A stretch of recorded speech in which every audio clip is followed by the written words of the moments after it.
السلام علیکم ناظرین، آپ دیکھ رہے ہیں programme personality of the week. میں ہوں آپ کی میزبان افشا ملک۔ ناظرین، جو آج کی ہماری مہمان شخصیت ہے ان کا تعلق ادب سے ہے، شاعری کرتے ہیں، اور سب سے اچھی بات یہ ہے کہ وہ سرائیکی زبان میں شاعری کرتے ہیں جو ان کی مادری زبان ہے۔ اس کے ساتھ ساتھ سماجی خدمات کے حوالے سے بھی ان کا کافی کام ہے۔ آج کی ہماری مہمان شخصیت ہیں جناب حسن بیگ۔ السلام علیکم۔ وعلیکم السلام۔ سب سے پہلے تو ایک ادیب سے ہم یہی سوال کرتے ہیں کہ اس نے لکھنا کب شروع کیا۔ آپ بتائیں کہ آپ نے کب لکھنا اور کیسے لکھنا شروع کیا؟ بس ادب تو ایک ایسا فیلڈ ہے جی، میں نے بھی جیسے شاید سارے جو شعراء ہوتے ہیں ان میں کوئی نہ کوئی ایسی چیز ضرور ہوتی ہے کہ وہ بچپن سے ہی کچھ نہ کچھ لکھنا شروع کرتے ہیں۔ تو میں نے بھی بنیادی طور پہ کلاس 8th 9th سے میں نے لکھنا شروع کیا جب میں مڈل اور ہائی اسکول میں تھا۔ اور سب سے پہلے میں بتاتا چلوں کہ مجھے ساغر صدیقی ایک ہمارے بڑے اچھے شاعر ہیں، ان کو میں نے پڑھا، اور اس کے بعد پھر عبدالحمید ادم کو پڑھا، اور اسی دور میں نے پھر غالب جو بالکل سمجھ نہیں آتا تھا تو اس دور میں نے کچھ میں خود بھی کہتا تھا اور یہ پڑھتا رہتا تھا۔ سب سے پہلے کیا لکھا تھا، کچھ یاد ہے؟ سب سے پہلے میرا خیال ہے کہ میں نے مڈل میں تھا جب میرے ایک استاد نے مجھے تھوڑا سا ڈانٹا، تو اس پہ میں نے ایک شعر لکھا جو مجھے ابھی بالکل یاد نہیں ہے، لیکن اس زمانے میں نے پھر ان کو سنوایا بھی تو وہ بڑے ہنسے، کہتے ہیں کہ بھائی ہمیں تو پتہ نہیں تھا ہماری کلاس میں شاعر بھی پیدا ہو گیا ہے۔ تو وہ ایک تھا جو مجھے اس وقت اس استاد سے تھوڑا سا رنج ہوا، چونکہ وہ میں سمجھتا تھا کہ میں نے وہ غلطی نہیں کی تھی جس پہ مجھے ڈانٹا گیا تھا۔ آپ کا تعلق ایک پسماندہ علاقے سے ہے، آپ کو کافی مشکلات پیش آئی ہوں گی اپنے تعلیمی سلسلے میں بھی، یا جو بھی آپ نے کامیابیاں حاصل کی وہ ہمارے ناظرین سے شیئر کیجیے۔ اصل میں افشاں بات یہ ہے کہ جب ہم پسماندہ کہتے ہیں تو پسماندگی کے تو بہت سارے میرے خیال ہے معیارات ہیں۔ ایک معیار جو آپ شاید آپ کے ذہن میں ہے وہ تو یہی ہے کہ چونکہ علاقے کی جو ڈیولپمنٹ ہے وہ اس طرح نہیں ہے، لیکن یقین کریں میں سمجھتا ہوں کہ ڈیرہ غازی خان ایک ایسی سرزمین ہے جو جہاں بڑے شعور والے لوگ، بڑے ادب والے لوگ اور بڑے لوگ وہاں پہ پیدا ہوئے ہیں، اور وہاں سے محسن نقوی ایک بڑا نام ہے جو آپ نے سنا ہوگا۔ اس طرح بہت سارے ہمارے شعراء وہاں پہ پیدا ہوئے، تو اس لحاظ سے بڑی رچ زمین ہے، اور یہ پسماندہ اس لحاظ سے بالکل بھی نہیں ہے۔ اگر آپ اس کے ادب کے حوالے سے دیکھیں اور وہاں کے پڑھے لکھے لوگوں میں اور شعور کی بات کریں تو پسماندہ بالکل بھی نہیں ہے۔ لیکن جہاں تک آپ کا کویسچن ہے کہ میں نے کیا مشکلات دیکھی، میں نے سچی بات ہے کوئی مشکلات نہیں دیکھی۔ جو مشکلات دیکھی وہ میرے والدین نے دیکھی۔ انہوں نے ہمیں پڑھایا، اور آپ کو ایک بڑی انٹرسٹنگ بات بتاؤں کہ جب ہمارے خاندان میں، ہمارا خاندان پہلا خاندان ہے اس اسپیسیفک ایریے سے جہاں سے میرا تعلق ہے، تو میرے والد صاحب نے سب بچوں کو پڑھایا۔ ان میں سے 3 زیادہ نہیں پڑھے، 3 پڑھے، ایک انجینئر بنا پی ٹی سی ایل میں جی ایم تھا تو گولڈن ہینڈ شیک لے لیا، ایک ڈاکٹر ہے، اور ایک میں نے سی ایس ایس کیا۔ تو ہم پہلے لوگ ہیں جنہوں نے اپنے علاقے میں پڑھ لکھ کے، میرے والدین نے جو کوشش کی تو ہمیں آگے پڑھایا، اور یہ ایک جو مشکلات تھیں وہ ساری کی ساری میرے والدین کی طرف سے تھیں۔ ہمیں تو سارا سہولتیں ہی بنا بنایا مل گئی۔ آپ نے تعلیم کن اداروں سے حاصل کی؟ میں نے جی مڈل تک تو اپنے ہی گاؤں میں، ایک کالا کالونی ایک جگہ ہے، تو گاؤں ہے چھوٹا سا، تو وہاں سے، اور اس کے بعد پھر میں ڈی جی خان شہر میں ہائی اسکول نمبر 1، جہاں پہ ابھی بھی بہت سارے لوگ جنہوں نے وہاں سے پڑھے ہیں، ایک چیف سیکرٹری ناصر کھوسا صاحب تھے، ان کا نام، اور وہاں پہ میرا نام بھی ہے۔ میں نے سی ایس ایس کیا، اس کے بعد میں ایف سی کالج لاہور میں آ گیا، یہاں سے انٹر وغیرہ کیا، پھر میں قائد اعظم یونیورسٹی اسلام آباد میں آیا، اور یہاں سے میں نے ایم ایس سی اور ایم فل اکنامکس کیا، اور اسی دور میں سی ایس ایس کیا، تو then I started my career as a officer. اب ہم بات کرتے ہیں کہ ادیب کی، ادب کے حوالے سے آپ کیا سمجھتے ہیں کہ ایک عام شخص میں اور ایک ادیب میں کیا فرق ہوتا ہے؟ وہ چیزوں کو محسوس کرتا ہے، ان کو بیان کرتا ہے، کیا وہ ایک عام شخص بھی اسی طرح کر سکتا ہے؟ میرا یہ خیال ہے کہ جی ایک عام شخص اور ادیب میں بہت ڈفرینس اس وجہ سے ہوتا ہے. ایز اے انسان تو شاید کوئی فرق نہیں ہے، لیکن ادیب ایک بنیادی طور پہ حساس آدمی ہوتا ہے. وہ جو چیز بھی دیکھتا ہے اس کو محسوس کرتا ہے اور اس کو کسی نہ کسی، وہ نثر ہو یا نظم ہو یا غزل ہو، کسی نہ کسی صورت میں ایکسپریس کرتا ہے. اور میں یہ سمجھتا ہوں کہ یہ جو ادیب کا احساس ہے اسے اس ساری سوسائٹی میں ممتاز بھی کرتا ہے، اس کو آگے بھی لے کے جاتا ہے. شاید وہ چھوٹی چھوٹی چیزیں جو عام آدمی فیل نہ کر رہا ہو کہ یہاں پہ کیا ہو رہا ہے، وہ ادیب فیل کر رہا ہوتا ہے اور ادیب اس بات کی خوبصورت ترجمانی کر رہا ہوتا ہے. تو ادیب اور عام انسان میں ایک یہ فرق جو میں سمجھتا ہوں وہ یہ ہے. زیادہ تر دیکھا گیا ہے کہ جو شاعری ہے وہ زیادہ تر لوگ اردو زبان میں کرتے ہیں، جو کہ ہماری قومی زبان ہے. آپ اپنی مادری زبان میں شاعری کی. سرائیکی میں شاعری کرنا مشکل نہیں تھا؟ نہیں، ایسا بالکل بھی نہیں ہے. اور دوسرا یہ ہے کہ میں اپنا تعارف کراتا چلوں کہ میری یہ کتاب یادیں دے رستے، اس کے 2 حصے ہیں، اور اس کے 2 حصوں میں ایک حصہ جو ہے وہ اردو کا ہے اور ایک سرائیکی کا ہے. اور سرائیکی ظاہر ہے میری مادری زبان ہے تو سب سے پہلے میں نے وہی چیز لکھی، لیکن میں نے اردو بھی ساتھ ساتھ لکھی. اور اس کا عنوان جو میں نے یادیں دے رستے رکھا ہے، تو اس کا جو اردو ترجمہ ہے وہ یاد کی راہ گزر. تو میرا یہ ہاف آف دا دیوان جو ہے نا وہ اس پہ اردو پہ مشتمل ہے اور ہاف جو ہے وہ سرائیکی پہ. اور میں سمجھتا ہوں کہ میں نے تھوڑی سی کوشش کی ہے کہ سرائیکی علاقے میں اور نسبتاً پسماندہ علاقے سے رکھنے والا بندہ کے دکھ درد کو جو اردو بولنے والا شہر میں رہنے والا بندہ ہے وہ بھی شاید کچھ تھوڑا سا سمجھ سکے. اس کے درمیان پل کا کردار ادا کرنے کی میں نے کوشش کی ہے. آئی ڈونٹ نو، یہ تو لوگ بتائیں گے کہ میں کامیاب ہوا ہوں کہ نہیں ہوا، لیکن میں نے کوشش ضرور کی ہے. آپ کیا سمجھتے ہیں کہ اصل میں شاعر کیسے انسان بنتا ہے؟ کون سی چیزیں ہیں جو اس کو ابھارتی ہیں کہ وہ شاعری کرے، لکھے؟ کیا کوئی دکھ، کوئی تکلیف، کوئی چوٹ، کیا یہ ضروری ہے کسی شاعر کے لیے؟ میرا یہ خیال ہے کہ جی عام کنسیپٹ جو ہماری سوسائٹی میں ہے ڈیفینیٹلی یہی ہے کہ شاید جو شاعر ہوگا، ادیب ہوگا، وہ غریب بدحال ہوگا، اس کو کسی چیز کا پتہ نہیں کس دکھ میں سے گزرا ہوگا. یہ حقیقت ہے کہ دکھ جو ہے بہرحال وہ ایک مہمیز کا کام دیتا ہے. ڈیفینیٹلی اس کو یعنی جب ایک حساس آدمی کو کوئی تھوڑا سا چوٹ لگتی ہے تو وہ اور زیادہ جو ہے اس کو اچھے طریقے سے بیان کرتا ہے اور زیادہ اٹریکٹیو ہوتا ہے. لیکن میرا نہیں خیال کہ یہ ہر جگہ پہ اس طرح سے اپلیکیبل ہے. آپ مغرب میں دیکھیں، امریکہ میں دیکھیں، یا جو ایڈوانس ورلڈ ہے وہاں پہ شاعر جو ہے وہ بدحال نہیں ہوتا، وہ ادیب جو ہے وہ بدحال نہیں ہوتا. وہاں پہ سوسائٹی نے اس کو بہت اعلیٰ مقام دیا ہے. اور یہاں پہ افسوس کی بات یہ ہے کہ وہ ادیب جو ان کی ترجمانی کر رہا ہوتا ہے اس کو ہمارے کسی لیول پہ جو مدد کرنی چاہیے وہ نہیں ہوتی. لیکن یہ it is not applicable to all. میرا یہ خیال ہے کہ اس میں ڈیفینیٹلی بہت سارے لوگ ہیں جو اچھی جگہوں پہ ہوں گے اور اچھی شاعری، اچھی نثر اور اچھی ترجمانی کر رہے ہوں گے مسئلے مسائل کی یا جو بھی اس کا سوچ ہے. لیکن ضروری نہیں ہے کہ یہ غریب اور بدحال آدمی یہ کام کرے. اکثر شاعر اپنی شاعری میں رومانس کو ہی موضوع بناتے ہیں. آپ کی شاعری میں زیادہ کون سی چیزیں، کون سی باتیں موضوع رہیں؟ میرا یہ خیال ہے کہ میری شخصیت میں بھی ایسے ہے اور میری شاعری میں بھی ایسے ہے کہ جو سب سے زیادہ چیز نمایاں ہے وہ فلسافیکل پہلو ہے جو مسائل کے حوالے سے ہے. لیکن ایٹ دا سیم ٹائم وہ میں یہ سمجھتا ہوں، اور میرے ایک دوست نے بڑا اچھا پوائنٹ آؤٹ کیا، تو وہ یہ ہے کہ میری شاعری ہو یا میری اپنی طبیعت ہو، اس میں ایک ریئر قسم کا کمبینیشن ہے کہ I am practical man, at the same time بہت حساس بھی ہوں اور ایٹ دا سیم ٹائم تھوڑا مطلب رومانٹک بھی ہوں.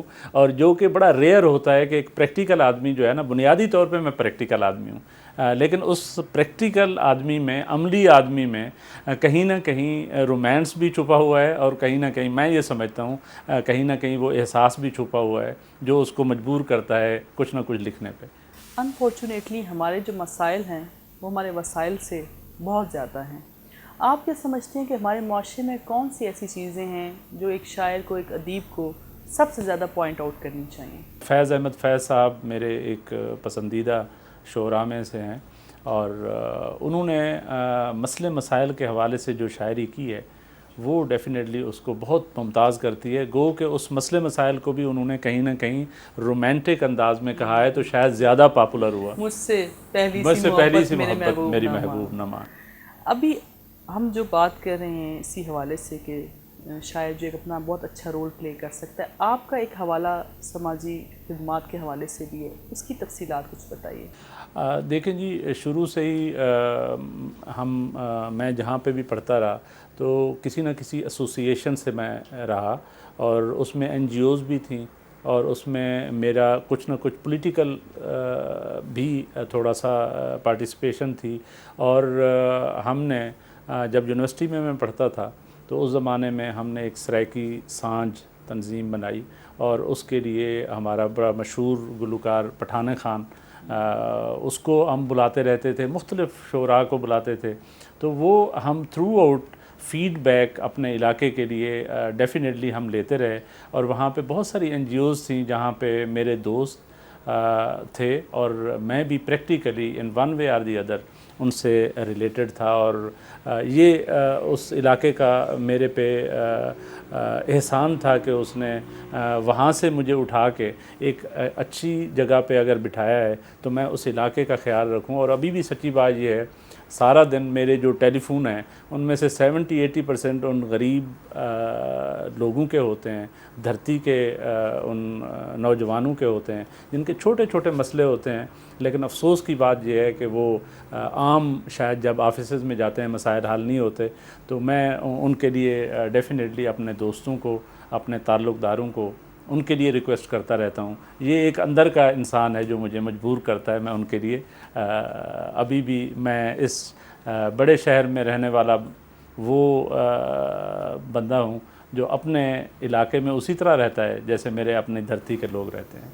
کبھی کبھی انسان جب کامیابیوں کا سفر طے کرتا ہے تو اس پہ مایوسیوں کے بھی سائے آتے ہیں، کبھی آپ کی زندگی میں ایسا لمحہ آیا ہو جب آپ بہت مایوس ہوئے ہیں؟ دیکھیں جی، یہ اٹس بٹ نیچرل، میرا یہ خیال ہے کہ کہیں نہ کہیں کبھی نہ کبھی آپ کو فیلنگ ضرور ہوتی ہے ایسی، لیکن میں بنیادی طور پہ بڑا آپٹیمسٹ کا آدمی ہوں۔ میں نے ورسٹ آف دا کنڈیشنز میں بھی مجھے ایک امید کی کرن نظر آ رہی ہوتی ہے۔ جب میں بہت مایوس بھی بیٹھا ہوتا ہوں تو مجھے اس وقت بھی یہ فیل ہوتا ہے، یہ رات کی بات ہے، رات گئی اور بات گئی، صبح سب کچھ ٹھیک ہوگا، اور ایسے ہی ہوا ہے۔ اور میں نے ہمیشہ بینگ این آپٹیمسٹ پرسن، میں نے کبھی کوئی مسئلہ، مجھے کبھی مایوسی جو ہے میرے قریب سے شاید تھوڑی سی گزری ہو، لیکن اس کا غلبہ کبھی بھی نہیں ہوا۔ کوئی ایسی خواہش جو آپ کو لگتا ہو کہ وہ پوری نہیں ہوئی اور ہونی چاہیے؟ وہ غالب نے کہا تھا ہزاروں خواہشیں ایسی کہ ہر خواہش پہ دم نکلے، بہت نکلے میرے ارمان لیکن پھر بھی کم نکلے۔ تو بہت ساری خواہشیں ایسی ضرور ہوتی ہیں، لیکن میرا یہ خیال ہے کہ ہر خواہش کا تعلق اس لمحے سے ہوتا ہے۔ میں سمجھتا ہوں جب میں بچپن میں تھا تو میری ایسی بہت ساری خواہشیں تھیں جو پوری نہیں ہو سکیں، لیکن جب میں اس بچپن سے لڑکپن میں آیا تو مجھے فیل ہوا کہ وہ خواہش کوئی حیثیت نہیں رکھتی تھی، وہ اس لمحے کی خواہش تھی، اس وقت کا سچ تھا۔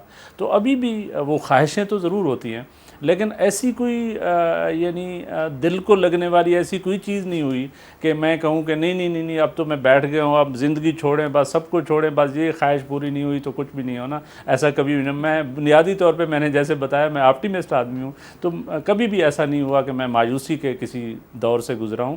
خواہشیں ضرور ہوتی ہیں اور وہ لمحاتی ہوتی ہیں اور اس لمحے کا سچ بھی ہوتی ہیں، لیکن ایسا نہیں ہے کہ میں کوئی خواہش پوری نہ ہوئی ہو۔ آلموسٹ شکر ہے اللہ کا، اس ذات کا، آلموسٹ ساری خواہشیں میری پوری ہوئیں، اور لیکن خواہشیں پورے ہونے کے ساتھ ساتھ ابھی بھی خواہشیں تو بہت ہیں، ظاہر ہے آگے کا سفر تو بہت ہے۔